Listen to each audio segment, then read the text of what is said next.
জীবনের লড়াইটা না একাই লড়তে হয়। হয়তোবা সহানুভূতি প্রকাশ করার জন্য আপনার আশেপাশে কেউ থাকবে, কিন্তু মনের যন্ত্রণা বা শরীরের ব্যথা এইগুলোর ভার নেওয়ার কেউ থাকে না। আসসালামু আলাইকুম, আমার রান্নাঘরে আপনাদের স্বাগত জানাই। কেমন আছেন সবাই? আশা করছি ভালো আছেন। আমিও ভালো আছি, তবে মনটা আজকে ভীষণ খারাপ। বাবা মারা গেছেন আজ থেকে 3 বছর আগে, অথচ প্রতিনিয়ত বাবাকে মনে পড়ে। যদি এদিক থেকে সেদিক হয়, কারোর আচরণ, কারোর ব্যবহার, তখনও বাবাকেই মিস করি। আজকে 3 বছর ধরে বাবার ফোন আসে না, অথচ ফোনের দিকে এখনও তাকিয়ে থাকি জানেন। আজকে যখন মোবাইলটা ঘাঁটতেছিলাম, তখন বাবার অনেকগুলো ছবি সামনে এলো। মনের অজান্তে চোখ দিয়ে তসতস করে পানি পড়ছিল। কি করব বলুন, বাবাটা আমার দুর্বলতা।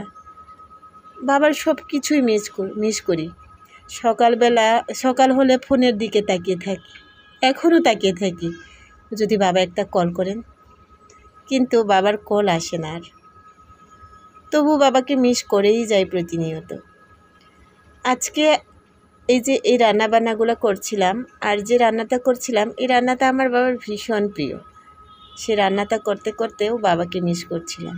একটু ভুনা খিচুড়ি রান্না করছি চাল ডাল দিয়ে, সাথে ডিম ভুনা ছিল, আর বেগুন ভাজা। তো এগুলো দিয়েই আজকের রান্নাবান্না, আর সাথে আমার যন্ত্রণার অনেকগুলো গল্প। তার সাথে আছে কালো জিরা। এটা কালো জিরার আচার। আমার হাজব্যান্ড কালো জিরা রসুনের আচারটা প্রত্যেকদিন সকালবেলা খায়। ওনার শরীরটা নাকি ভালো লাগে এগুলো খেলে, বা শরীরটা ভালো থাকে, এই কারণে ওনার জন্য অল্প একটু কালো জিরার আচার বানিয়ে নিচ্ছিলাম। আর এই আচারটা যদি থাকে, তাহলে আপনি যখন খাবেন, আপনার মুখে যদি রুচিটা একটু কম থাকে, তাহলে এই খাবারগুলো সামনে থাকলে বেশ ভালো লাগে। আর এই কারণেও বানিয়ে নেওয়া।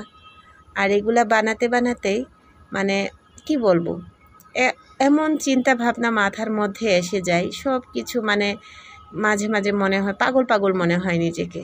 তা যাই হোক, আচারটা বানানোর জন্য রসুনটাকে বেশ ভালো করে ভেজে নিয়েছি।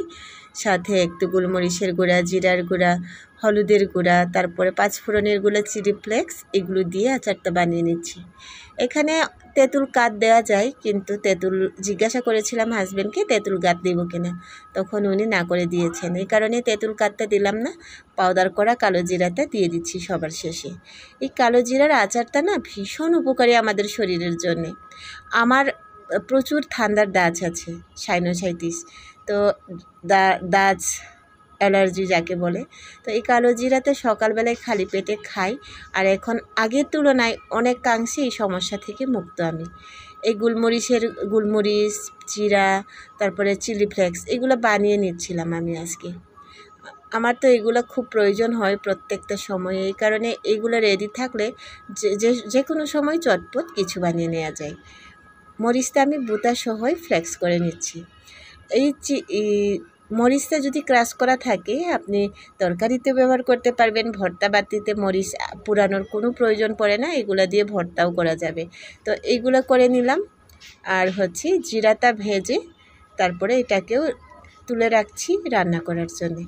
তো এইভাবেই দিনগুলো কেটে যায়।